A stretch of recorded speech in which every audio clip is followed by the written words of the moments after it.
Hi there. Good evening. Yep. Who's new? I'll let the co-chairs decide if, when to start the meeting, unless, Elena, you want to wait for your colleagues to join. Otherwise, I defer to co-chairs Steve Cohen and Barden Prasant. You call it, Steve. Well, Elena, are you waiting for more folks? I am, but I think we can start. Just give me 1 second. I just want to make sure I have the settings correctly to share my screen. 1 second. Well, also, you are the only presentation, so if you need a couple more minutes, it's not a big deal. Like we've got 2 or 3 other agenda items afterwards. Diana Soriano from the Department of Transportation is also with us. Hi, Diana.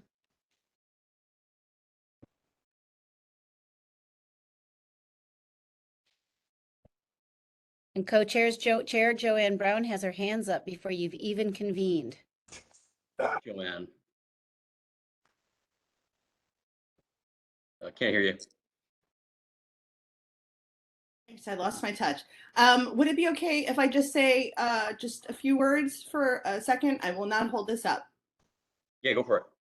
Of course. I just want to welcome all of our new board members that are here tonight. It is so nice to see your names on the screen and see your faces soon. Thank you very much. Can you tell us who they are? You're on mute. Well, we'll officially introduce them on Monday, not to take up any more time from this meeting. I think if I'm not mistaken, this is Liz and John's first official transportation committee meeting as members of the committee. So welcome officially, guys. I think at your last meeting, at the last board meeting, you were officially added to the committee. So welcome. Although I know you've been to meetings before. Okay, should we get started then? Yes. Okay. Are we taping? Sounds good. Yep, okay. All right, welcome everyone. Glad to see another well-attended transportation committee. Thanks for joining us virtually on a Wednesday, June 8th. We have one primary item on the agenda, and that is Department of Transportation is presenting on a school safety related issue, I believe on Avenue M and East 12th Street. And to present that, I believe, Elena, are you here? Yeah, I'm here. Yeah, Okay. I'm ready. I lost your picture. Oh, I see you there. Okay, yeah. All right, yeah. So if you want to go ahead and start with the presentation, oh, I didn't introduce my co-chair Barden Prasant as well. I'll be moderating, but Barden is here as well. Elena, if you want to get started, thank you. Sure. Okay. All right. So let me introduce myself. My name is Elena Lunyova. I am a senior project manager with New York City Department of Transportation. I work for school safety unit. Our unit primarily focuses on redesigning streets around schools to make them safer. And let me see. Sorry. Okay. Okay. I'm going to do it this way. So our work is guided by Vision Zero initiative. This is a citywide initiative to reduce traffic fatalities and injuries to zero. And the initiative is has been started in 2014 or 2015 under Mayor de Blasio. And it is a work, it's a combination of education, safety, and enforcement. The map you see on the screen shows you the priority areas, intersections, and corridors in Brooklyn. The fact that they're priority means that they have the highest concentration of crashes. And this is where we focus our work. And as you can see, Avenue M is a Vision Zero priority corridor. So why are we here talking to you today is Why we started looking at this location is because there was a pedestrian fatality on Avenue M and East 12th Street in November 2020. And when we started looking at the area more closely, we realized that there is a very high concentration of underage students that are crossing Avenue M in pretty much any direction, both public schools and private schools. When we initiated work on this project, we met with several schools in the area, and throughout the work on this project, we met pretty much with almost every elected official that represents your neighborhood. And we have also met with some representative of CB14 for a walkthrough. I believe it was this winter. So after looking at the area, we we have some improvements at 3 intersections. The biggest one is on Avenue M and East 12th Street, so I will focus most of your attention on that intersection. And there are small improvements proposed next to Boris Yakov Academy on Elm Avenue and East 13th Street, and next to Merrill High School on Bay Avenue and East 17th Street. And pretty much since we started working on this project, we also made multiple improvements next to the Boris Yakov Academy, Merrill High School, PS 189, and Yeshiva Shari Torah. These were requested by the schools.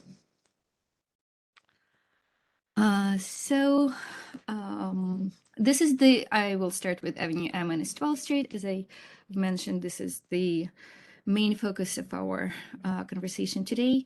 So this is what you see is the aerial view of the existing condition of the intersection.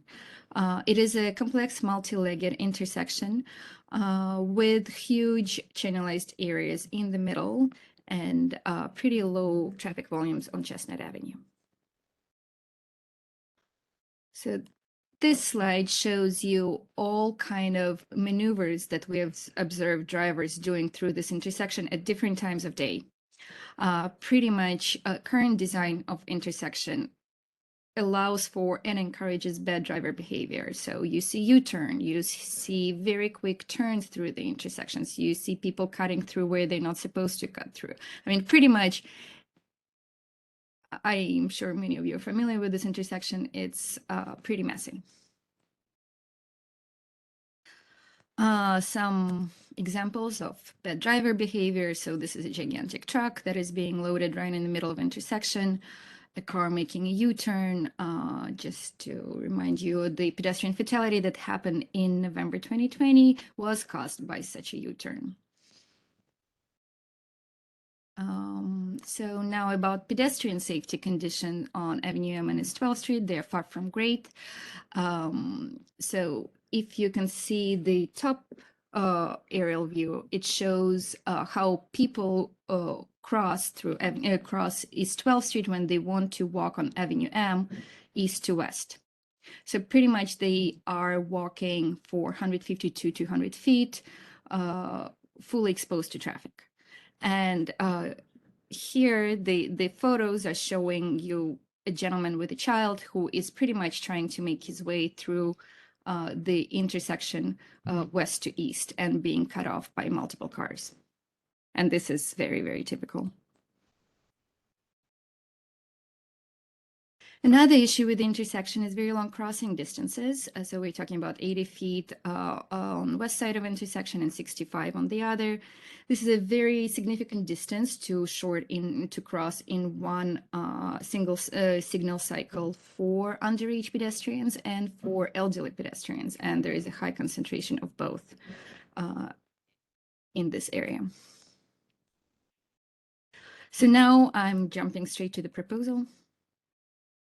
So what we are proposing is to close sleep lanes on Avenue M and to normalize the intersection by creating new big pedestrian spaces. So the area you see in gray will be built out in concrete. So we're proposing normalizing the intersection and making it a regular four-legged intersection. We will keep the Chestnut Avenue open for traffic, but in order to do so and make the intersection safe, we would change the Chestnut Avenue direction from eastbound to westbound. Over here on Coney Island Avenue, we will install hardened center line that would prevent people exiting Chestnut Avenue from going anywhere except for up on Coney Island Avenue. And so pedestrian benefits of the proposal are that instead of being exposed to oncoming traffic for 150 feet, you would be exposed to very small areas that are also made very, very visible by crosswalks. And the majority of intersection would be made safe for pedestrians.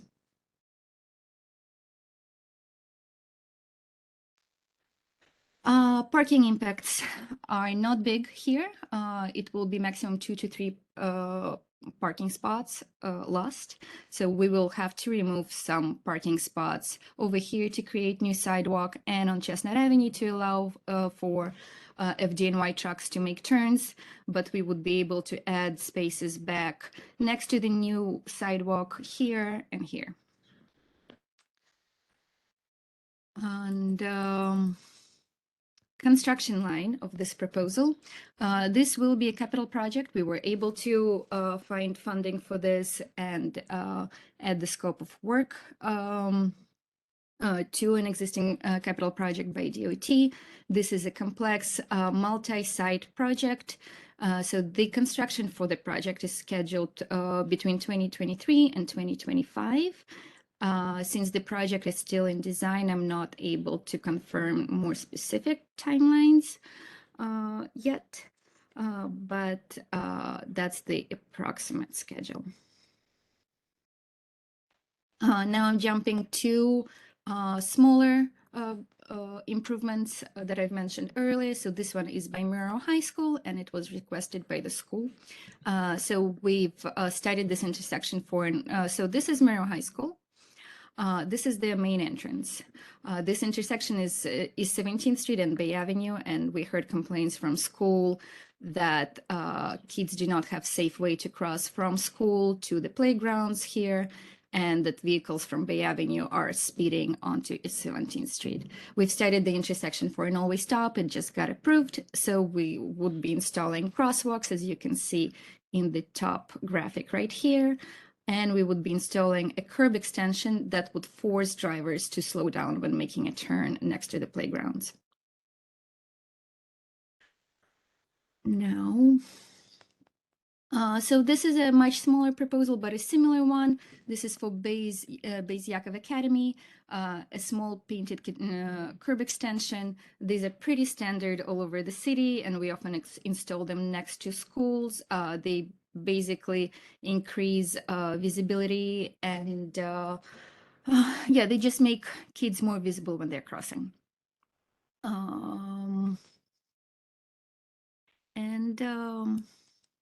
That concludes my presentation. So me and Diana, and I saw Claudette just joining, will be happy to take questions. Great, thank you so much for that. That was very informative. I guess I will hand it off to my co-chair, Barton Prasant, first to ask the first question. I guess my question is, when was the main intersection at M and 12th last redesigned? Evidently, I mean, it became an obvious problem in 2020, but I'm curious when DOT last tackled this intersection. I frankly have no idea, but I can tell you that by judging by the outdated design, not in a very long time, because we have not been installing channelized areas like this in a while. Okay, thanks. Thanks, Barton. And Ephraim, you have your hand up? Yes, Howard, thank you very much. Question, do you want to make Chestnut into one-way going west? And what's at that corner? You can only make a right turn, you can go both ways. You're going to make a right turn on Chestnut. Only. Yep. And is there be parking over there also, or no parking on that street? So we will have parking on Chestnut along both sides. Yes. Okay. And what is the real purpose to make it go the other way? So if we do not, then we would have a lot of conflicts approaching this intersection, and we because people want to go in this direction further, and we're concerned about backups and right next to the crosswalk. So our engineers recommended against this. So what about the plan they had a number of years back to make a pedestrian mall over there? I'm sorry? A number of years back, 10, 12 years ago, there was a discussion to make a pedestrian mall in that block over there. And scratch the cars. Yeah, I'm not familiar with that proposal. DOT is always supportive of proposals like that. If that's what community wants, we can always look at it in the future. Okay, thank you. Thanks. I see Sean has her hand up, but I just wanted to follow up just because I was gonna discuss this, raise a question related to the direction as well. It just seems like maybe the pedestrian plaza would be a good idea, just because just looking at it from a logical standpoint, it doesn't seem like that Chestnut Avenue stretch would be used very often, because you'd be coming from. It's unless if you need to get to like do some weird, roundabout to go north on Coney Island Avenue. It just doesn't seem like, based on the current layout, that it would be a much traveled stretch, unless if I'm missing something. No, we do not anticipate that this will be used a lot. This design was made to accommodate requests that we've heard to preserve as much parking as possible. Because if we were to create a pedestrian plaza, then we will remove all of the parking on Chestnut Avenue. Okay, understood. If this is something that Community Board 14 is interested in, we'll be happy to look at it. Okay, Sean? Yeah, my question is about process. I mean, the list of schools that you had out there seemed sort of flung about, and I'm wondering how they were selected. I didn't see PS90 at YDE, Chaim Berlin. I didn't see Yeshiva Sher Shretzlevetsky, which are far, a lot closer than Murrow, for instance. So how were the schools selected that you talked to? And also, did you speak to other stakeholders that are on that block, such as Black Kosher, which is a big contributor to traffic, both because of its shopping volume and truck deliveries? And then I'm concerned about Rambam, the health center that's right on Chestnut, and whether you've spoken to them in terms of how changing the direction would, how that would impact their ambulance service for serving patients at the health center. We have not spoken to Rambam and GLAD yet, but they are on our list of people. There shouldn't be a proposal until they've been talked to. I mean, there's such important, busy stakeholders in this, and this is right at their doorstep. So I really think that those are important conversations. And we completely agree with you. As to the list of school that was selected, we basically made basic search of schools, and then we contacted schools, and there were certain schools that didn't reply. There were schools that replied. So we were not necessarily handpicking the schools. And yeah. I checked with Chaim Berlin, and they did not. So at this point, we spoke to 5 schools.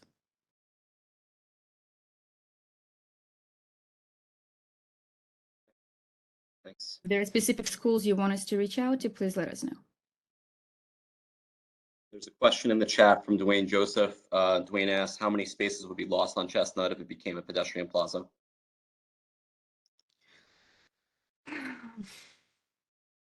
I'll have to get back to you on the exact number, but Off top of my head, I would give it 10 to 15 spaces, at least.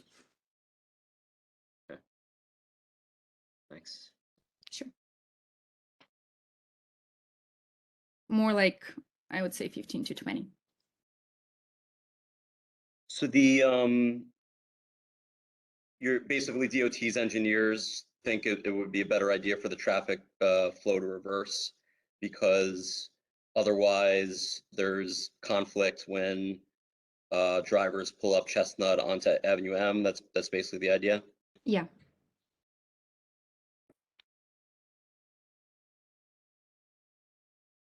I mean, it does seem with the new layout that there could be I mean, with the stop sign, it could potentially be improved, but I agree. This is probably going to cause much less conflict than currently exists. I could just sort of chime in and sort of follow up on Sean's point. Elena, where are we in this process? As Sean said, maybe there's some stakeholders that it's really important to contact and get their input. So what would happen at this point if indeed we ask that, you start having these conversations? Is that a problem for DOT? No, it's not a problem for DOT at all, and we were planning to have these conversations. We were hoping to talk to you before you go on summer break. Okay, So that's great. that's the only reason why we are here before. Oh, that's great. Trying to get to us before the summer break, because all too often some of the agencies will do things over the summer and we don't get a chance to chime in. So I think that's great that you can just sort of put things on pause while you gather more information from the stakeholders. Also, in particular, to Ephraim's point, what had happened with that original proposal for a pedestrian wall, because it sounds like there may be some interest in that still lingering. So I'd be curious to know, how that sort of fell by the wayside. So those are my 2 cents. I'll pop off now. Sure.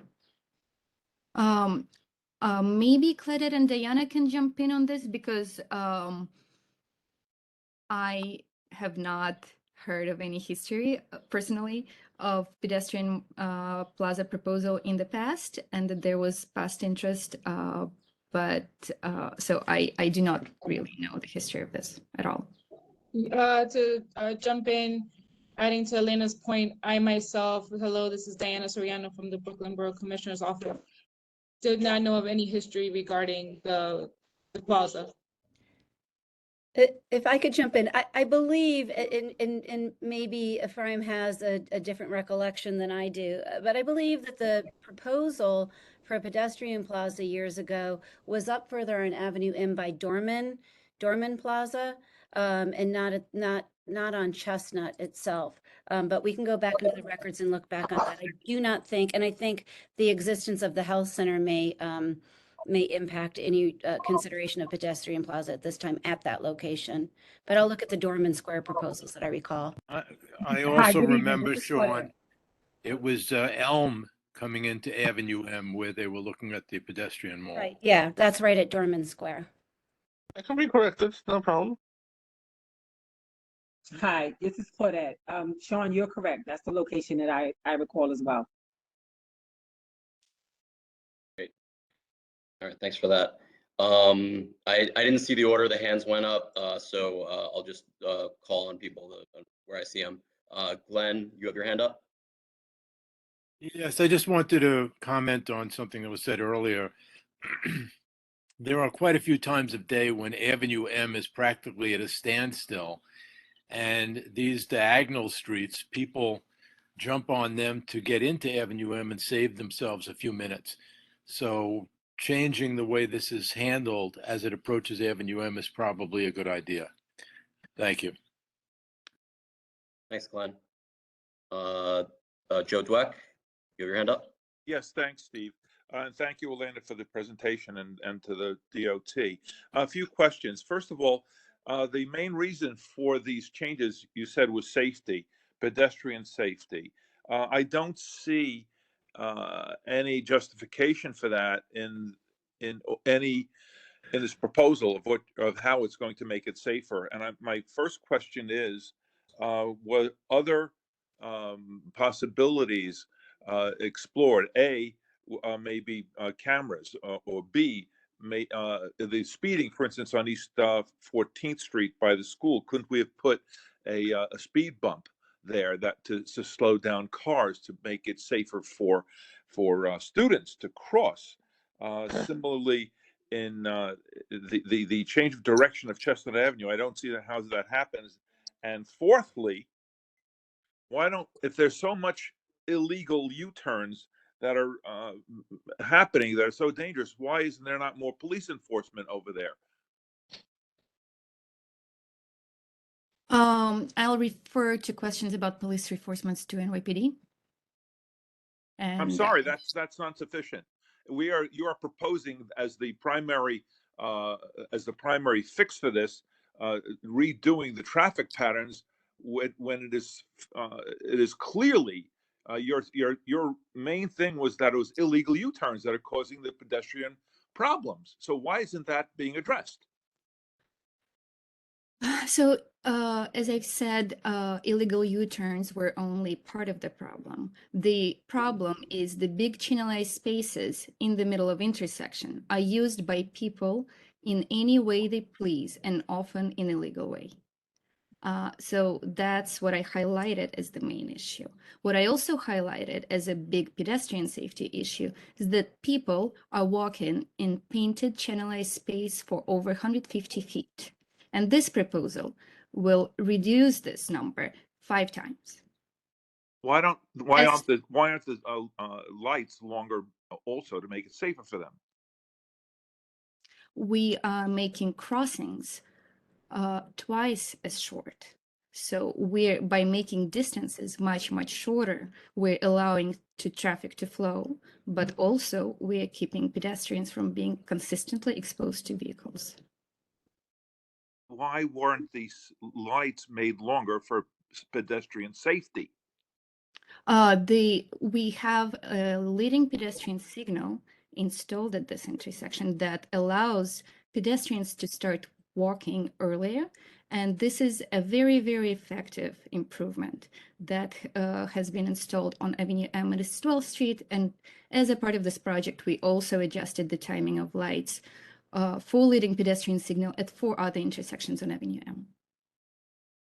So we did not do any of the other issues, whether it be cameras or speed bumps or other normal, less drastic changes than changing the direction of highways. Is that correct? We have not tried those things? So I would beg to disagree with you here. Changing one block on Chestnut Avenue is not nearly as impactful as installing a speed bump on a bus route. And we don't install speed bumps on bus routes, so we cannot install any speed bumps on Avenue M. East 14th Street is not a bus route. East 14th Street is not a part of this project. I'm sorry. Yes, you said you were going to change the things for East 14th Street by Morrow. East 17th Street. 17th, excuse me. There 2 speed bumps are being evaluated on East 17th Street. When we have results of that study, we will share them with the community board. And also, how long will this project take from start to finish? And what kind of disruption?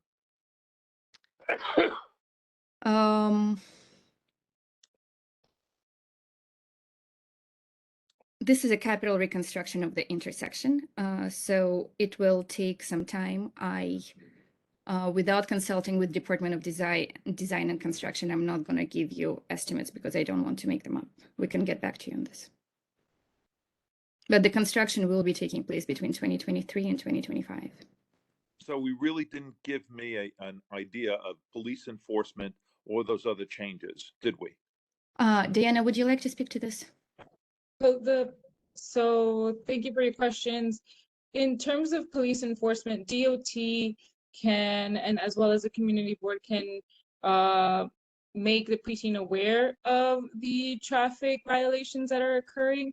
However, it is an NYPD jurisdiction and prioritization where they put their traffic officers. Again, we inform them of the location, and we do get traffic officers out there. However, as everyone knows here, NYPD has a lot on their hands, and sometimes they're not able to stay in a location for weeks at a time. So again, we can definitely bring it up to have some additional NYPD enforcement.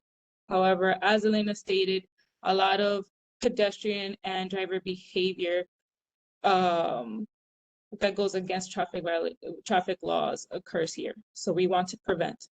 We want to prevent it by doing enforcement. Ultimately, Exactly. We're all on the same page.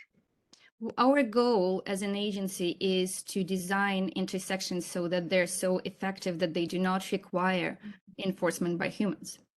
And waste money for the city. So can I just jump in for a second? We were on location. We've been on location several times, and PD was also attending an on-site with us. This behavior, the motorists did not stop their behavior because PD was there. NYPD was visible, and they still were making U-turns, illegal movements, unsafe behavior. You know, so it's, I don't know if PD, of course, enforcement would help, but I don't think it matters. People are still going to behave and drive and make unsafe movements. And that's what we've noticed at this location. All right, thank you for clarifying that. There are a number of other people with their hands up, so I want to get to everyone. Liz, you have your hand up? Hi, yeah, I wanted to also mention that I thought the idea of looking into a pedestrian plaza here could make sense since there will be a little traffic there with the change. But I also wanted to just mention that it's great to see that, you know, you're going to use concrete here because I know that when large pedestrian plazas have been put in throughout the city in general with just flex posts and some paint, it really hasn't deterred the behavior. And, you know, like you, when I had been at this intersection before, I saw lots of dangerous turns going across Avenue M and Chestnut onto East 12th really quickly. Like, it's just very confusing, it seems, for everyone, and getting rid of that channelization so that, you know, people can walk on what's clearly a sidewalk will be a huge improvement for pedestrian safety. I guess my a question I have is there any plans to consider further down the line making the other school streets changes out in some concrete instead of just flex posts and paint, which we know has, you know, not always deterred people from driving over them or parking on them quite the same way a curb has? Yeah. So we were, thank you for supporting the proposal. And we were extremely lucky to get capital funding to, we were very lucky to get the funding to construct these improvements in concrete. It is indeed rather typical for us to do this in paint first. So we were able to add it to the scope of a capital project, and we will work on adding the other two intersections to a different capital project as well. It's always an ultimate goal with the painted spaces to build them out in concrete. Thank you so much. Great, thanks. Ann Gaudet, you have your hand up? Yes, thank you very much, Steve. Thank you for the presentation, Elena, and the balance of your team. So I've heard valuable from both board members as well as you and your team. I think that it begs the question, since the general role of the board is to be advisory, although an important voice in the community, it was raised that conversations with the different schools that are at parts of this presentation have had the opportunity to weigh in, but other stakeholders have not. So there was a comment about a pause. So my question is really more one of clarification, and is that since you now have the confirmed funds for this or all of these proposed projects, I'm not really clear. Are you letting us know that this is a fait accompli, or that because there is some merit, but on the other hand, I think it would be more helpful to the community writ large if it were,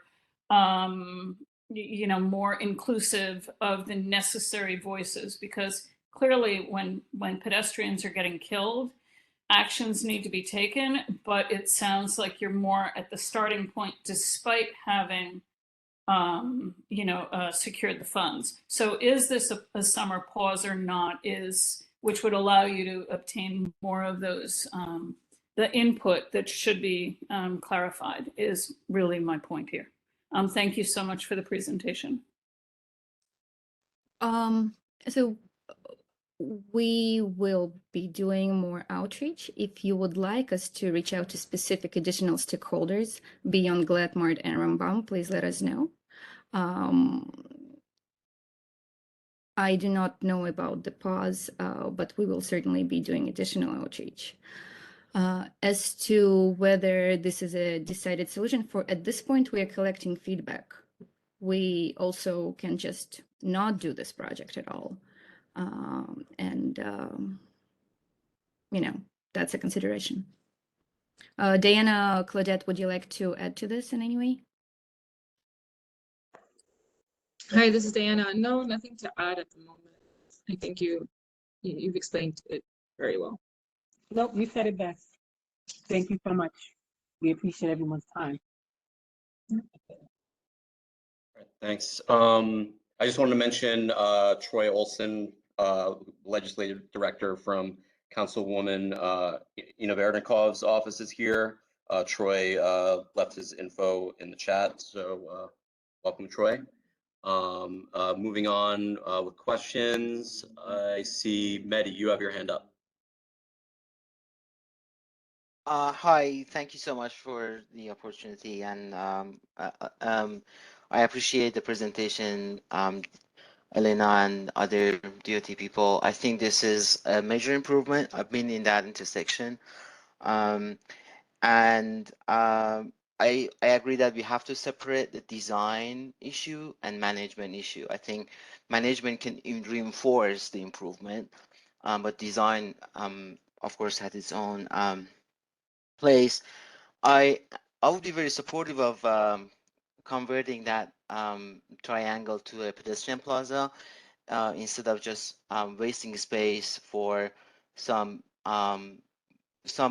street space that might be confusing.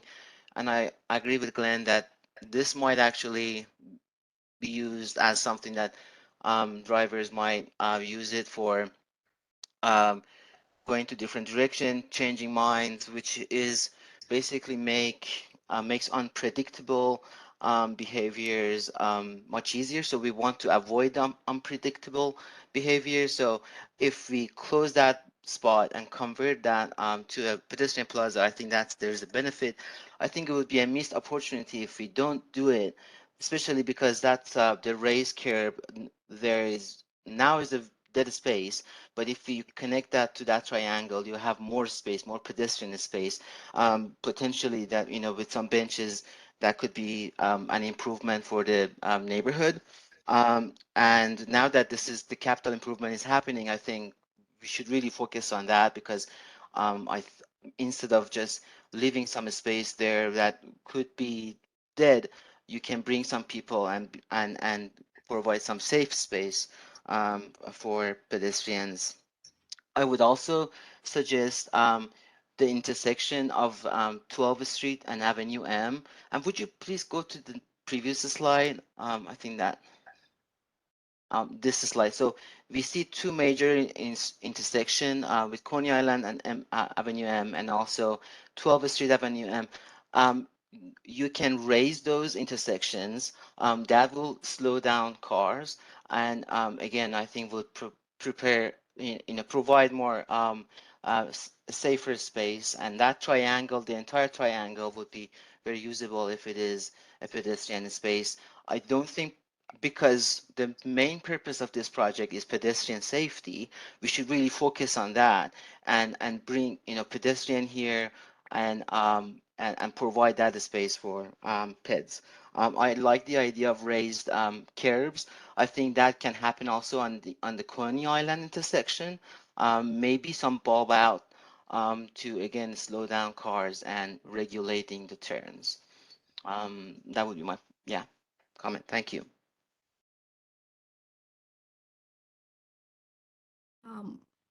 Raised intersections is something that DOT is looking at, and it's more of an experimental treatment for us at this point. So we consider the locations where such improvements are installed very carefully so that we can evaluate them. There is a direct conflict with buses because such improvements will slow down bus routes. So this is a very tricky compromise to make. And so for now, we do not just yet install this treatment on bus routes. Makes sense. Thanks. Yes, go ahead. Yeah, no, I was just, I think I've addressed the pedestrian plaza question before. If community is supportive of this, DOT will be happy to look at it in the future. Thank you. John, you have your hand up? Yeah, I just wanted to I have a question at the end, but I wanted to quickly express my support for this. It's so good to see you guys using concrete because we know even with the best enforcement, you can't enforce 100% of driver actions all the time. We know that. And I think especially in an area with a lot of kids, that taking the job of keeping that area safe out of an individual police officer's hands or even cameras is really, really, really good idea and has been proven effective. I'm supportive of a pedestrian plaza, but I'm also sympathetic to the ambulance services there, the other questions that were raised. And it sounds like DOT is going to talk to a lot of stakeholders anyway, so I will keep my powder dry on that one. My only question is, you mentioned a 2024, 2025 start date for construction, and I know that we're talking about the safety of children crossing the street, and I worry that in between today and then there are going to be a lot more kids and another entire school year or two, and I'm wondering if that delay is a design thing or if there's anything to be done to make that faster on your end. But so appreciate your presentation and thanks for coming. Thank you. So yes, again, we were extremely lucky to get to be able to get funding for this intersection, and we are talking about a multi-million-dollar investment here because this will be a full capital reconstruction of the intersection.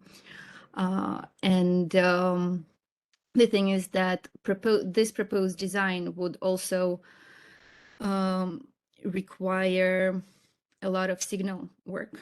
And we would not be able to do that work earlier than 2023. And 2023 is when the capital project is scheduled to start. So, we will try to prioritize this intersection so that it is one of the first locations that are constructed as a part of this project. So it is, the work starts in 2023 rather than 2025. We've discussed a lot of different scenarios with timing, but it seems like going straight to capital construction and doing things right would be the best approach here. Thank you so much. Thanks. Next, Yehuda Eckstein, you have your hand up? You might be on mute, Yehuda.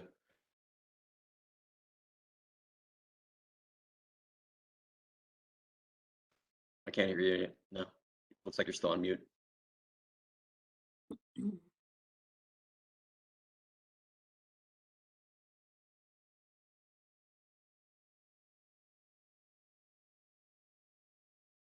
Should we come back to you? Okay. You hear me now? Oh yeah, we can hear you now. Okay. Great. Thanks. Okay, I just want to preface this by saying that I've been using this street, I think every day for over 45 years, and sometimes probably 5-10 times a day. So I have a pretty good idea what goes on in that corner. I should also say that I was a volunteer paramedic with Hatzalah Ambulance for 15 years and treated many of the pedestrians struck at that corner and car accidents. So I have a pretty good idea what goes on at that corner. Number one, I agree with Joe Dweck. I've heard nothing in these proposals that will actually make it safer. Just because someone at the DOT sitting behind the desk decided that these ideas are going to make the community safer, it's not a reason to do this. Case in point is that the DOT also decided to turn Kings Highway into a one-lane street, and the day after their new rules went into effect, put the entire Midwood into gridlock. I don't know if they made anything safer, but all they caused was Nostrand Avenue, Avenue N, Avenue O, Avenue M, Avenue L, Nostrand, Kings Highway P every single morning into a 45-minute gridlock. That's what the DOT did. Now, I also question the same thing about U-turns. I don't understand why the police aren't enforcing this. If there's such a high number of illegal U-turns and illegal driving, then yes, the police should. It's not an excuse that the police have limited resources. Assign an RMP to that corner and let them enforce it. Additionally, a pedestrian plaza, in my personal opinion, would be very destructive to every store and resident in the area who's already suffering from a lack of parking spaces. It's a major shopping district, and there are very, very little number of parking spots.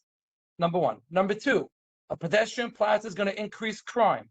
That's also a fact. I'm a coordinator in Flatbush Showroom. I'm on patrol every single night. I'm a liaison to the NYPD. I can guarantee you, if that becomes a pedestrian plaza, the crime will skyrocket. Did the DOT take that into consideration? What about the quality of life? Do they take that into consideration, or just safety, when I haven't heard one thing about safety that will actually work? And that's pretty much what I want to go on record on saying over here. Thank you for your opinion. I've already addressed the points you've raised about pedestrian safety. I've already addressed them twice. And Kings Highway is a separate matter that is not a part of this project. If you would like to discuss Kings Highway with DOT, please contact our Brooklyn Borough Commissioner's office. Okay, Dwayne, it looks like you have your hand up. You have another question? Yes. First, Elena, thank you for you and your team for the presentation. I know the community will weigh your suggestions heavily over the next few months. But I wanted to bring back to a point that Sean made right after I dropped my question in the group about the businesses in the area with the. At least for consideration, when you talk to those other stakeholders, the commercial stakeholders, would it be feasible to, and I say this as a co-founder of a pedestrian plaza in the area, would it be feasible to consider making Chestnut a loading and unloading zone for commercial businesses and for the ambulettes?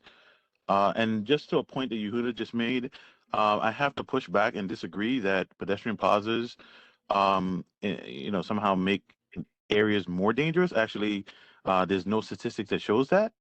I'm happy to have that conversation with you separately, Yehuda, but as a co-founder of a plaza and have been involved with the plaza program for 6 pedestrian plaza program of DOT for the last 7 years, I have not seen a single statistic anywhere around the city that shows that pedestrian plazas increase crime in an area.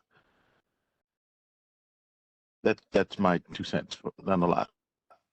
I'll address the loading question once we hear directly from Rambam and Glad Market. We will adjust loading once we know what exactly they need for their operations. This is something that we do routinely as a part of curb management. Great. Thanks for that. Sean, I think you've had your hand up for a while. Thanks. Yeah, just to circle back on a couple of points that were made. I'd be curious to see the traffic numbers that DOT is drawing from. There has been increased enforcement on Avenue M over the years, and the collision numbers have gone down. 2020 it was 13 total. 2021 it was 9 total, and 2022 when I got this data back in late February it was 0 year to date at that point. Compared to Foster, which is 3727 and 5 at the time I asked. So the high crash corridor data, I would just be interested in seeing it. And then into this, and I'm really glad that DOT is reconsidering a speed hump on East 17th Street that came up twice tonight. This is a speed hump that CB14 requested in tandem with the 70th Police Precinct at the behest of Murrow High School 5 or 6 years ago, and it was denied. So thanks for going back to the table on that one.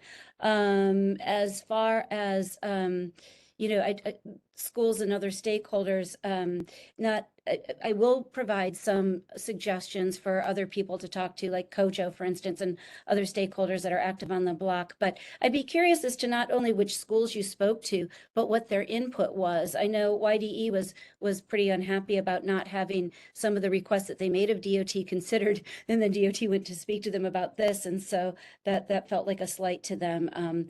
And then, of course, and then I just will say one last thing about a pedestrian plaza. I would just really urge this board and DOT to consider pedestrian plazas that are requested from the hyperlocal portion of the district. There are a lot of people who live up north suggesting that there be a pedestrian plaza here, and that's a fine suggestion, but I think really the guts of any suggestions should come from the people who are you know, more in proximity to the location. Thanks.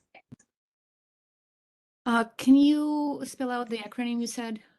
Sorry, which school were you talking about? School, I think it's called YDE, but I'll get it to you in writing, and I'll get a list in an email so that you don't have to, so that I don't have to guess and you don't have to cut Because through my Midwestern accent.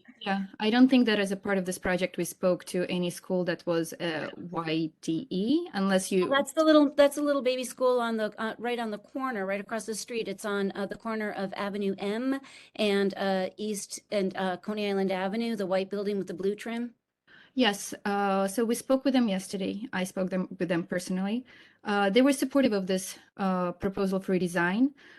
They only had one request, and I can tell you the request, and I can tell you why we could not satisfy it. They asked for metal bollards along the curb where the bus stop is on Avenue M, right here. And we cannot install metal bollards at the edge of the curb because people who are trying to board the bus will trip. All right, thank you. I just wanted to note that John and Liz both in the chat expressed support for the loading, unloading idea that Dwayne mentioned for Chestnut. So that's out there. Next, Nina, you have your hand up. Hang on. Yeah. I just wanted to kind of circle back to the issue of police enforcement versus street design. There are a lot of studies. I think we need to not feel like we have to reinvent the wheel.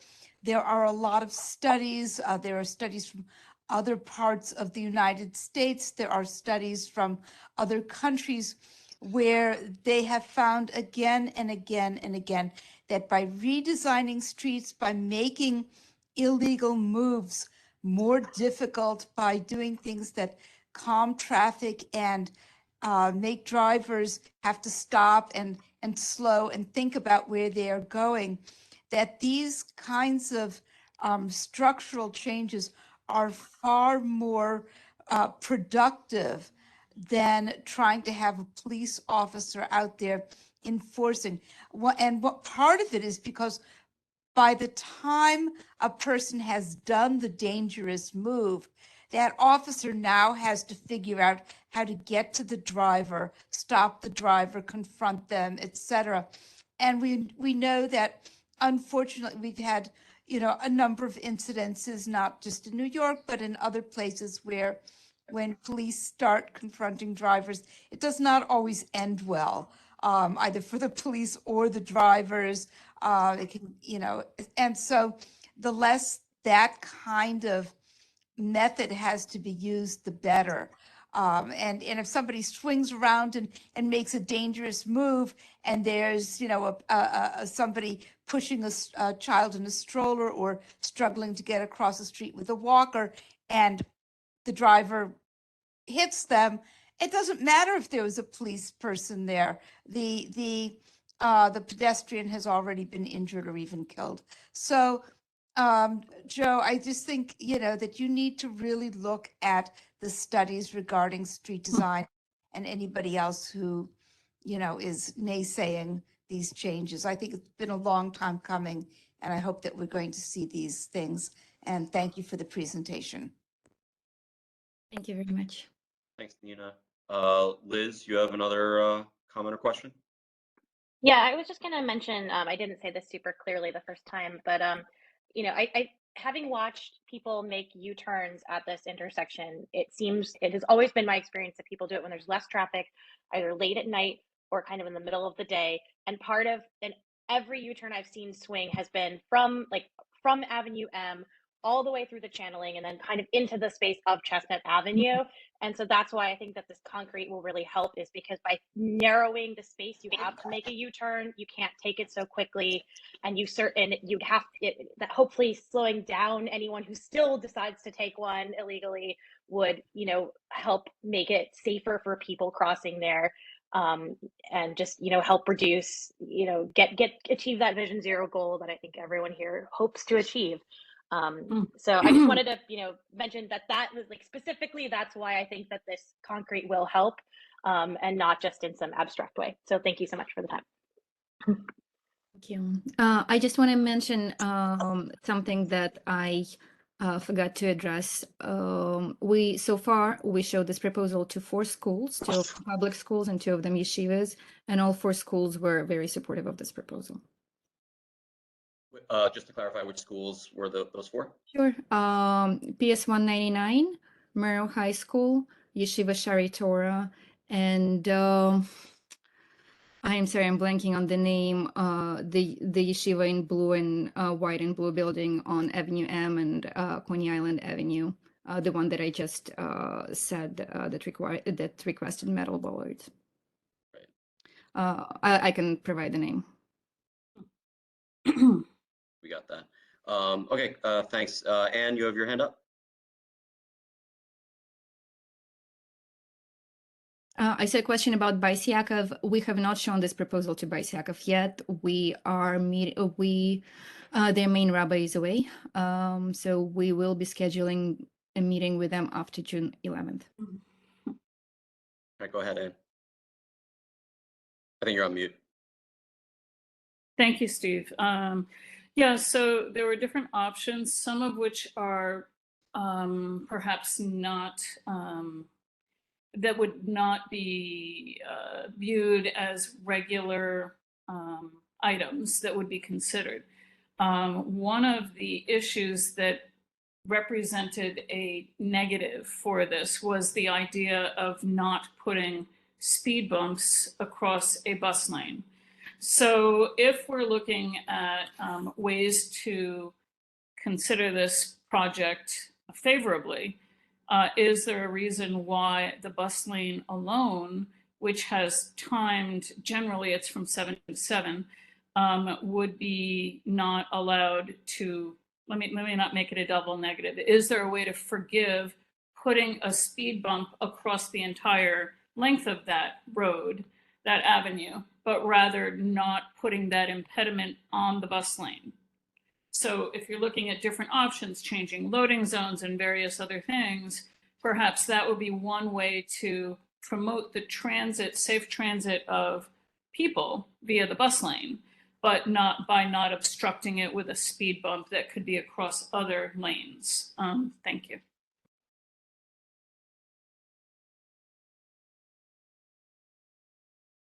Elena, do you have any? Sorry, I wasn't sure if this was a question.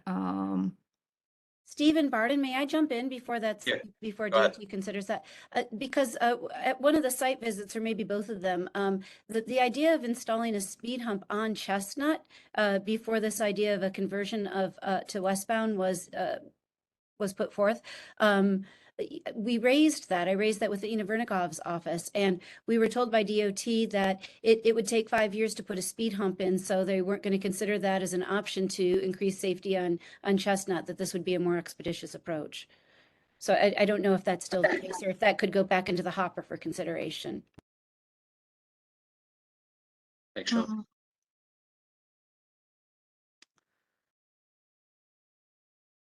Okay. This design proposal eliminates a need for a speed hump at Chestnut Avenue.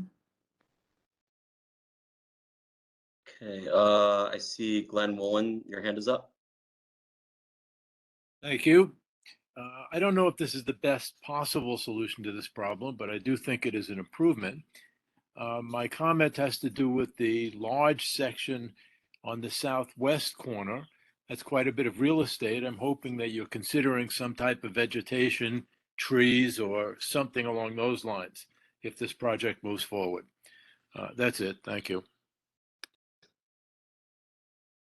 These are typical, so the project will, if the project goes forward, the project will be designed by Department of Design and Construction. They typically add new trees and vegetation to pedestrian spaces like this.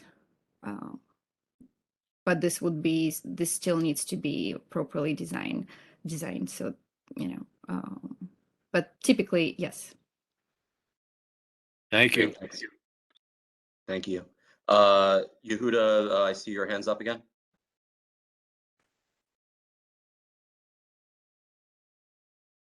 Yehuda, do you have something else you wanted to add? It's not on camera, so I can't tell. All right, moving on. Hindi Bendel, I see your hands up. Hi. I think this is I think this change is going to cause much more traffic. And I think that the speed bump would slow things down. And I still think that's a better option. It's a very busy area that you're talking about, and there's a lot of traffic to start with. So this is just going to slow everything down. It's going to take double time for people to get anywhere. It's just going to be very frustrating. Thank you. We did full traffic analysis for this design proposal. It will not result in any significant increases to traffic. Thank you. Thank you. Let's try Yehuda one more time. Or it looks like Yehuda took. Hi, I just wanted to say one more thing. If you think that turning the street the other way is going to make things safer, think again, because that goes into Coney Island Avenue, right by a bus stop. I guarantee you that the number of car accidents and pedestrian strokes at that corner will skyrocket. There will be people trying to make a left turn across 6 lanes of traffic, even though they won't be allowed to. There'll be people making right turns onto Coney, people waiting in the bus stop in the street. That'll be a disaster for safety. Not even a question. So I'd like to know, what are you basing that on, that will make that intersection? What are you basing on that it will be safe to turn the street the other way, taking into consideration the Coney Island Avenue aspect of it? Elena, can you respond? Sure. Yeah. We do not anticipate the disaster you are seeing on exit to Coney Island Avenue. Chestnut Avenue traffic volumes are extremely low as they are. They will be even lower with this design proposal.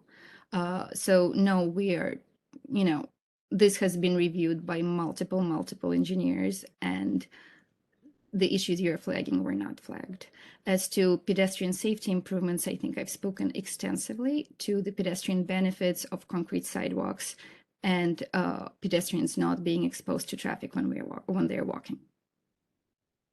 But if you're saying that you don't think it's going to cause a problem on Coney Island Avenue, I don't know what you're basing it on, but when I'm going westbound on Avenue M from East 13th to Coney Island Avenue, and it's backed up 2 blocks, and I have to wait for 8 traffic lights to turn green, I'm going to head down that street, which is now going the same direction. I'm going to cut across and go zip down that street the other way to get onto Coney, so I don't have to wait on Avenue M. I'm going to use Chestnut. And I guarantee you that people are going to try to make that turn quickly on Coney. And even though you say it won't, take it to the bank, it will skyrocket the number of pedestrians struck and car accidents at that corner. Guarantee. I hope this is recorded and come back in 5 years if that's done, and I will be right. Because the DOT is consistently wrong in everything they do. I know there are engineers sitting in Albany in the DOT office, wherever they are, making these decisions, but you're not sitting here on the street and watching this. Everyone will take that street on a fast speed so they don't have to wait on 3 streets from Coney to 12th to 13th. They will cut across double lane of traffic and zip down Chestnut Avenue to make a right turn on Coney, so they don't have to wait for the Avenue M traffic light, which is sometimes 5 to 8 times before you get through the intersection.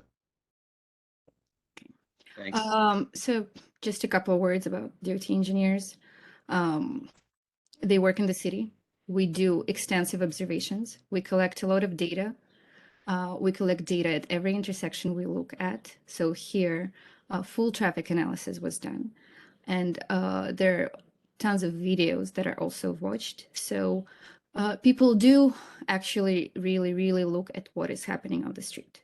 So this proposal is not just my opinion that I randomly came up with. This has been reviewed by a lot of very professional people that have worked at DOT for many years. Thank you. And this, for clarity's sake, this meeting is being recorded, and I'm happy to put in a note for the 2026-2027 Transportation Committee year to in June, reconvene and see whether Yehuda is sees the future or not. We can evaluate that then. Barden, you have your hand up. I saw Joanne's hand go up, so I'll defer to her first. Go ahead, Joanne. Thank you very much. As not to disrupt the conversation because it's very valuable, and thank you so very much for this presentation and the thoughtfulness of all the interventions that you are attempting to put into place. I just want to say that there are multiple stakeholders that still need to weigh in on this project. And it is my feeling, my recommendation to the co-chairs that perhaps we table a vote or a recommendation vote for this item until we can get more stakeholder input to this plan, and it's more broadly based on the needs of the community. Thank you.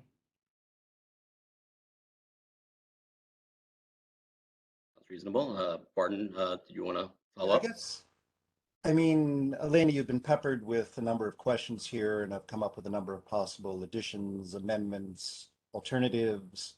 What we're faced with is, I guess, the project wouldn't be done until 2025. So I think what would be particularly useful if one could formulate any kind of a stopgap measure in the interim, which could start having some effect ASAP. I heard, these predictions of doom and gloom and these terrible things that can happen in the interim. And so, I mean, all we can do as a board is petition NYPD to do what they can, though having heard that actually with a vehicle parked there, people were still performing illegal U-turns, that's pretty disheartening. But I guess I would ask, everything that DOT can come up with and run by the board for temporary solutions, paint, light changes, because otherwise we're faced, 3 years, and we do want something done. We don't want you to go away with the thought that maybe you're better off just sort of leaving this all be and, not trying to address such a ticklish problem. But in the interim, anything that could be done to minimize the risk to pedestrians would be greatly appreciated. Thanks. Thank you. Joe Dweck, you have your hand up. I think you're on mute, Joe. I'm sorry. I apologize. Thank you, Steve. And I echo what Joanne Brown had said, that this should be tabled. The DOT, I've had experience with DOT for years, and they have pulled some doozies.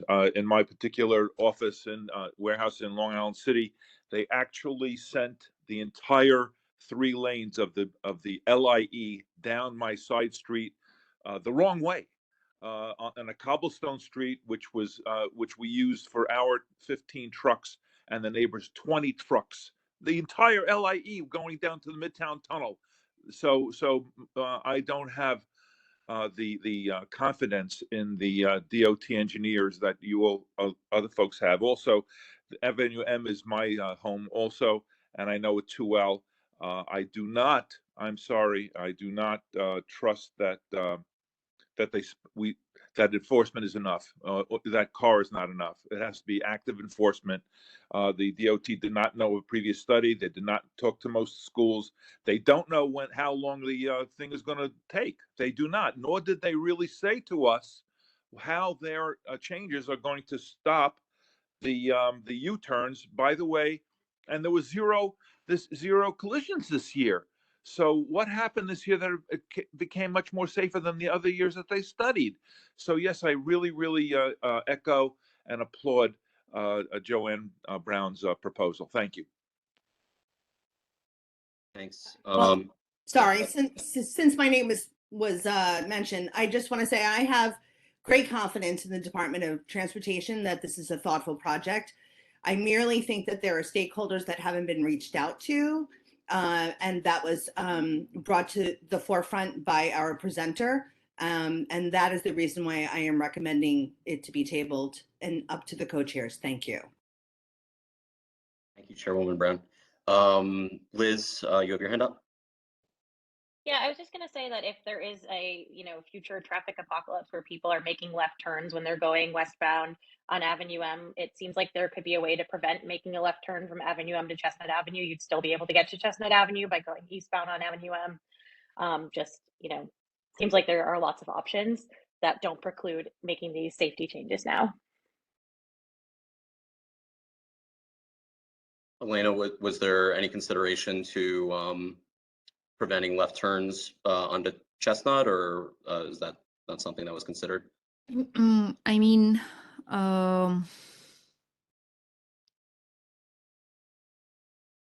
we can look into this if this is a strong preference of the board. We were just trying to keep the traffic access to Chestnut Avenue open. I mean, okay.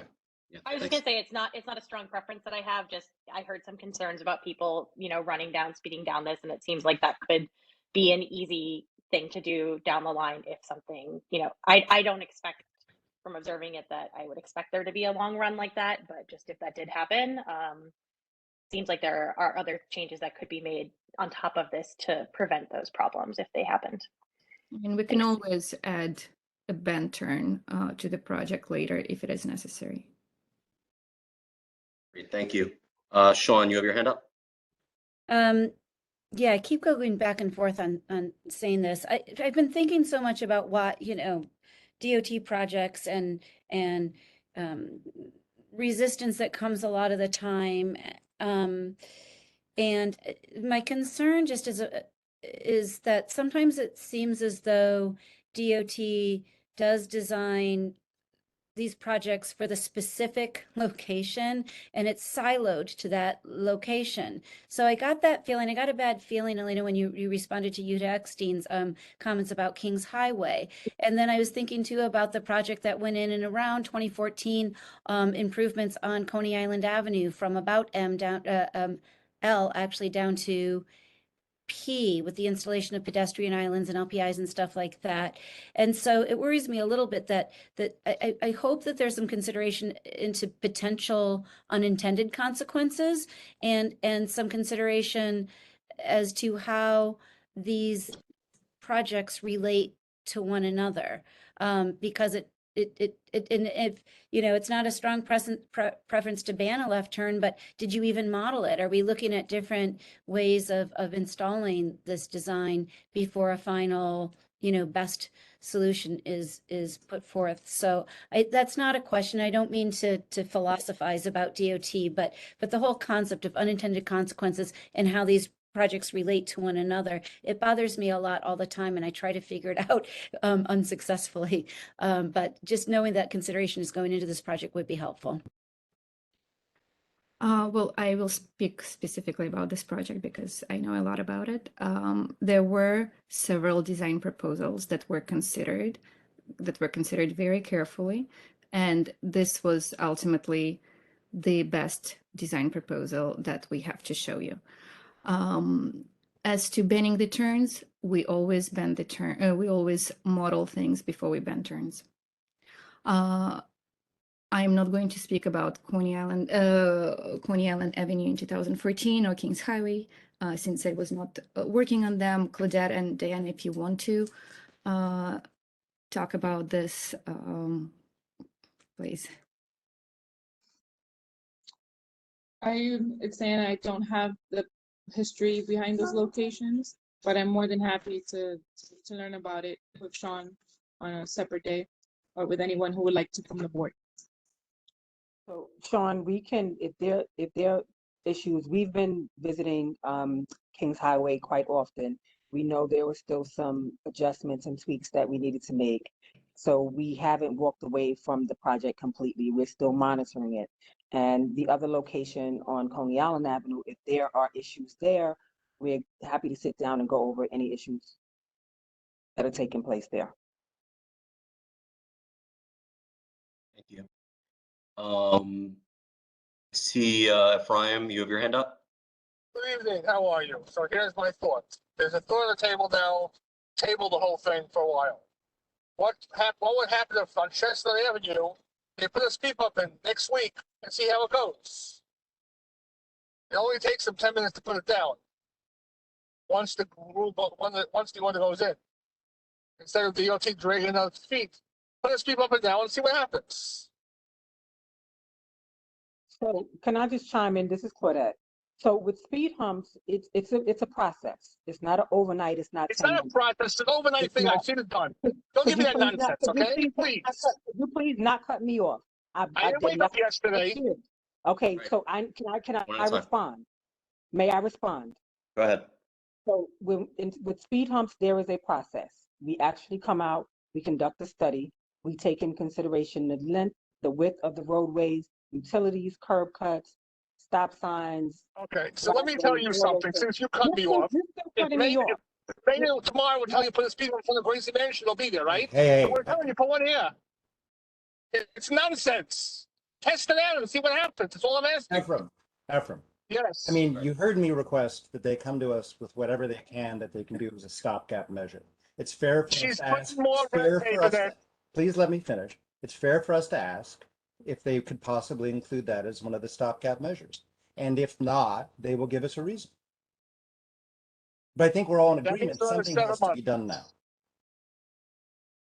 Violence. That means at least another 6-7 months till they think about it.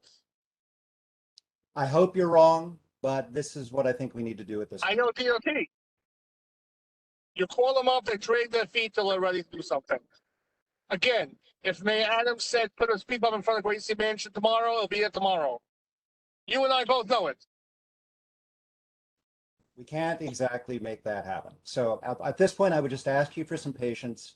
Ask DOT to come back to us within like a month with maybe a list of what they feel they could do in the short term to make the situation better until 2025. We all want to make it safer. Agreed? They're going to do a study, they're going to do this, they do that, and nothing's going to happen. They're going to schlep it for 2 years. I would ask for some patience. It's all I can say. I mean, I can't make anything happen any more than DOT or anybody else can just snap their fingers and make stuff happen. I wish I could. It would be great. Claudette, was there more that you had wanted to say before? Arden, I would hire you. All right, and enough. You're not going to get any brownie points that way. So both Ephraim and I will be quiet, right? Oh, I see that Councilmember Kalman Yeager has joined us. Councilmember Yeager, did you want to say any words to our committee? Honestly, I joined in mid without the benefit of the entirety of the presentation. So I'm not sure if it was mentioned that Sean and I and Councilwoman Vernikov were actually at that location for over an hour with DOT about 4 or 5 weeks ago. So, you know, we had expressed our displeasure with proceeding with this plan. I probably along the same decibel that Mr. Narenberg did. I would like to see more of other things. Like, I've talked frequently about, how I ask for speed bumps and it takes 3 years, to get a no. Or if I ask for a red light signal, or if I ask for a stop sign, and how long it takes. And I think putting this down and making this fundamental change to direction, just one example of why I think it doesn't make sense is changing the direction westbound. It just doesn't make any sense.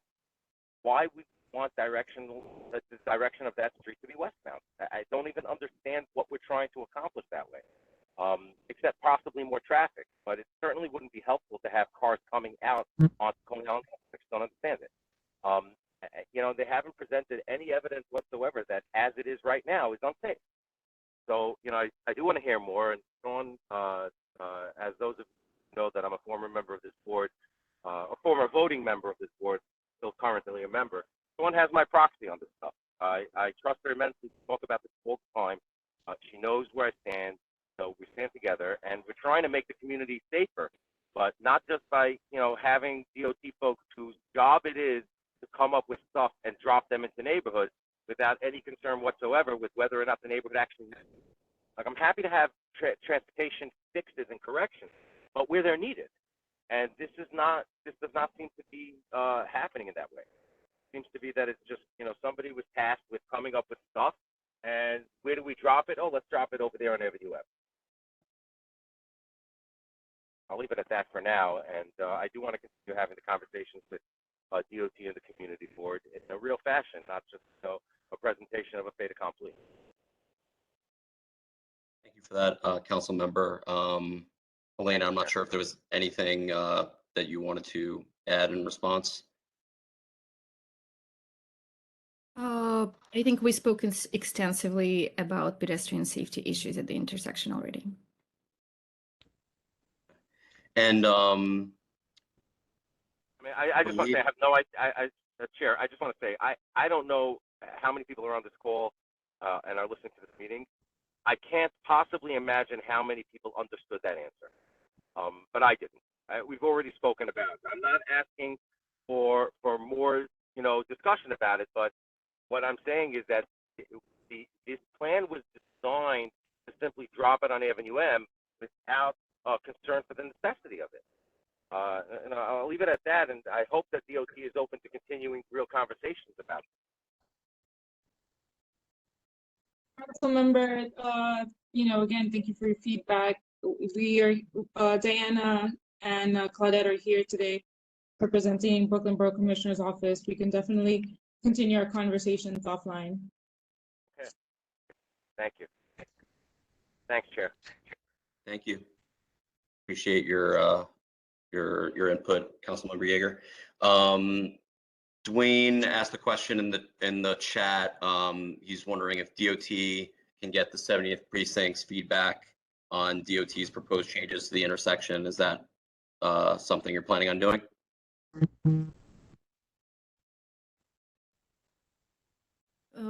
Deanna and Claudette, would you like to speak to? It caught off at the end. Can you repeat that question for me? Sure. Dwayne Joseph in the chat asked if DOT will get the 70th precinct's feedback on the proposed changes to the intersection. We can definitely reach out to the 70 precinct and have a conversation with them as well and show them the proposal that we have. No. And I'd also like to include, they were also with us on our initial meeting. I can't speak for the second since I wasn't present, but 70 has been included to some extent. Great, thank you. Ephraim, I see your hands up. I'm not sure if that was from before or you have more to add. Before, sorry. No problem. Dwayne, I see your hand up. All right, thanks for asking my question. And this comes actually as feedback from quite a number of the board members that live in the area are questioning the redirecting the traffic on Chestnut. What if the proposed changes went through and we just didn't redirect the traffic? Instead of it going westbound, it just remained going eastbound, but still installing the traffic measures. I still think there should be consideration of just making that street a loading and unloading zone for the ambulances and for the commercial trucks, because in one of those images that you showed us, Elena, there was a truck unloading in the middle of the painted section of the street, the marked section of the street. But I'm wondering, just from the standpoint of not having to worry about banning turns and all this other stuff, if we just keep the proposed changes, but keep the direction of Chestnut going from west to east rather than from changing it to east to west.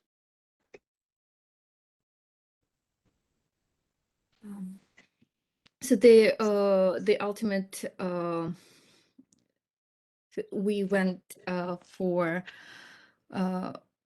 changing direction in the proposal because there were concerns about conflicts and with vehicles traveling eastbound on Avenue M and vehicles that are using Chestnut Avenue as a shortcut to get on Avenue M. And so ultimately, the recommendation of our engineers was to change the direction on the street. And change in direction is something that we have modeled here. And, if it didn't work, we could change it back. Thank you. How long after the fact would you be evaluating whether or not it's working? So we typically let people get used to the new traffic patterns. And then we evaluate the intersection after 1, 2, and 3 years after the installation. Okay, thank you for clarifying. The only other thing, Florencia had asked a question in the chat about pedestrian safety, but it looks like Dwayne added a response in the chat that satisfied Florencia. So I think that's all for our questions. So unless if there's anything else, I'd like to greatly thank DOT for bringing this to us and listening to all our questions. Thank you for that. Thank you. Can I just ask one last question? Sorry, Yehuda, you have one more question? Yeah, I want to know how many car accidents were there last year?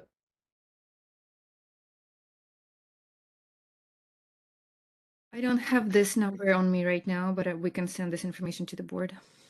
Yeah, can you send the board like the last 10 years of the accidents of that, the number of incidents at that corner at M and 12th? I can send you the data we have available. I'm not sure how far back we're going, but yeah. So typically, how many years do you guys look at before making such a major decision? The last 5 years available. Okay, so you can send the last 5 years to the board, please. So in this case, it will be 2014 to 2019. Why don't you have from 1922? Sorry, just to jump in here. Yeah, this is Nina Heyman. I'm from DOT. There's always a lag in DOT receiving the complete crash data. NYPD gathers it all. It has to go to the state and then come back to us. So we can give you partial data for last year, but it's not reliable. So there's always a lag. If you look at any DOT presentation, we're always looking at a 5-year period. The 5-year period always ended like 1 or 2 years ago. It's just an inherent problem to make sure that we're presenting you with the full data. Otherwise, we're not showing you full data. Thank you. All right, thank you for that.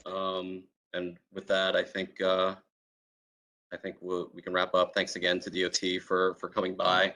We appreciate your patience and dealing with all our many questions, and look forward to future conversations and look forward to reviewing the additional information you said you're going to provide to us. So thank you.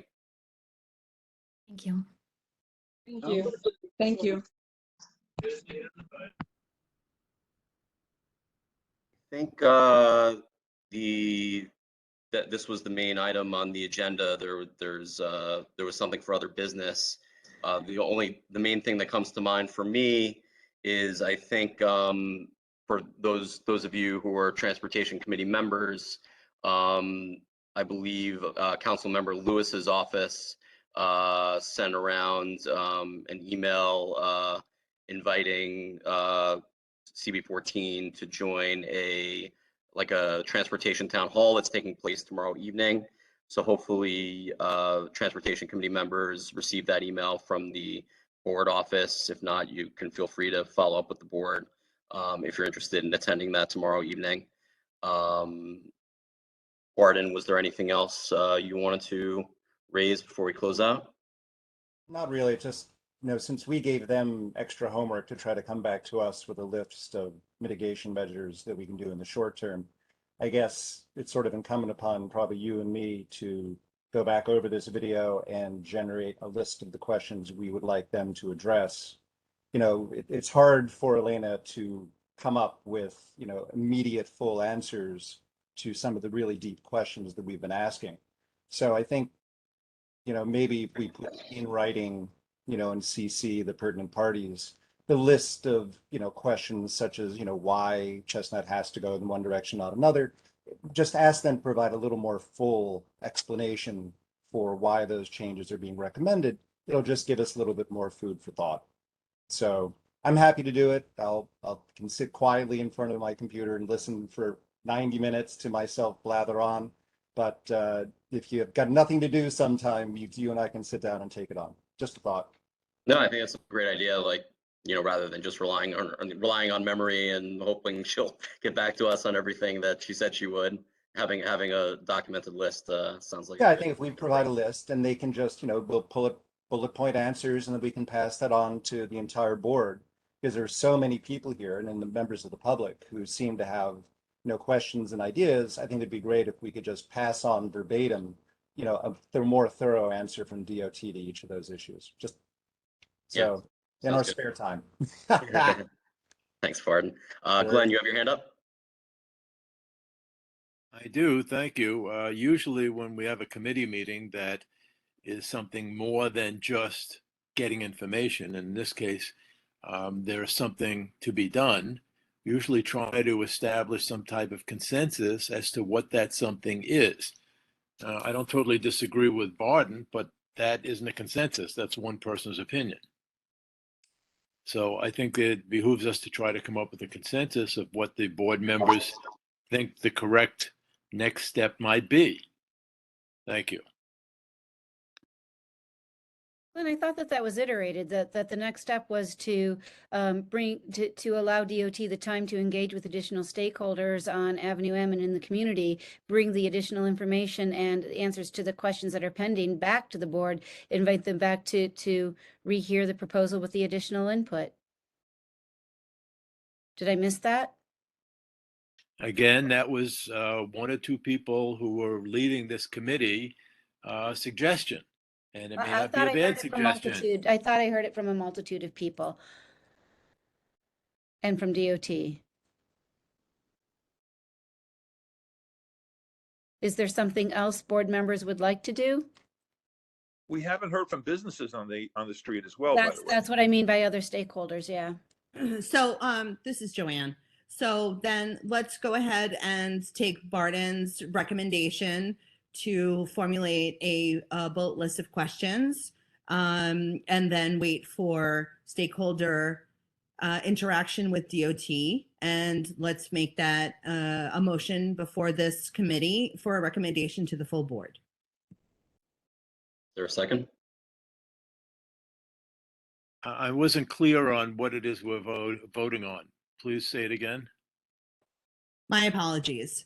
So Barden made a recommendation that he will view in tandem with his co-chair the video of this meeting, and they will compile a list of concerns and questions that we had throughout the entire meeting.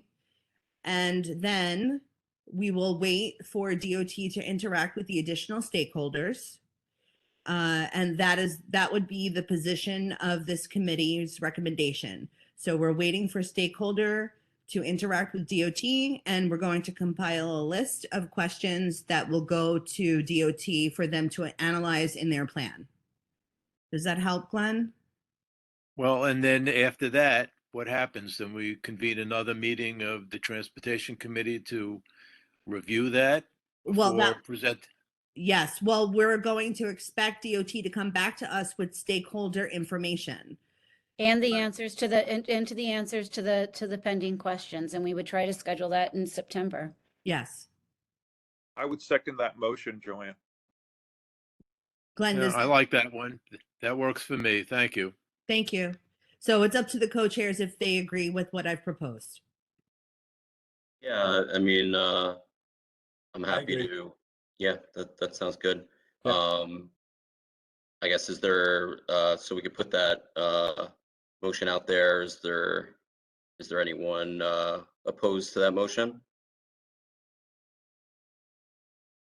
The hands that are up were up before, so I assume they're not. I'll say this just from a procedural standpoint. I would like to motion that we follow up as a committee or as a board with Joanne's recommendation, and I hope that can be seconded. I seconded it already. It's Yeah. Joe. Go ahead. Glenn, you said you're in support, right? So Okay. I don't see anyone opposed. Anyone abstaining? No? Okay, so I think the motion has support. Yeah, sorry, my computer's acting up. It won't let me take my hand down. No problem. And Sean? I will, the DOT asked me to put together any recommendation or suggestions I have for stakeholders with whom to engage. And I certainly have a small list of people who called me angrily today. So I will refer them to DOT to them. But of course, anybody in the community who has thoughts or questions about whether such and such business or such school or civic organization, whatnot, has been engaged, please shoot me an email so I can add that to the list of suggestions to DOT. Great, thank you. All right, I think with that, we can close out for this evening. Glenn, you have something to add? Yeah, one other thing I wanted to point out. During this whole conversation, I was staring at my map and the map that she put up about the reversal of the direction. And I'm not so sure that that's a bad idea. It will be almost never used, right? If there's no traffic, there's no reason for making that left turn. And if there's a lot of traffic, there's no way you can make the left turn because traffic heading east will be blocking it. The only reason for that street to exist, if they change direction, is really for the parking that will still exist on it, which you said on both sides. So I don't see that as a particular problem. Whereas if we keep it going in this direction, then you still have a lot of people when the track is heavy at the intersection of Coney Island and Avenue M who are going to make that turn and then try to get into Avenue M further up. So okay. I'm kind of favoring the idea of reversing the direction. But I would like to the hear more proposal's from been tabled, it might not be useful to continue to opine on it now. This is something that nobody said. People addressed this before, but nobody said it from this perspective. So I just wanted to put that out there. All right, I'm done. I want to put out there my apology. I should have said it before when DOT was on the call. I am so sorry that I scheduled this meeting originally on Monday. That was a huge oversight and an insensitive one. So thank you to the co-chairs, and I'll make sure I thank DOT again for your flexibility in pivoting to appropriately schedule this committee meeting. Thanks, and I do apologize. Thanks, Sean, for rectifying that ASAP and being on the ball in terms of getting that done and getting it rescheduled. We appreciate it. Being on the ball, but I fell off the ball. It happens. All right. So thank you, everyone. I think we can close out the meeting, and we have our next board meeting coming up next Monday. So we'll hopefully we'll see you all then, and have a good week, everyone. Thank you, Steve. Thanks, Barton. Thanks all Thanks, my everybody. Bye-bye. Good night, everyone. Thank you. Good Night, Alvin. Good night, everyone. Good night, everyone. Night, Alvin.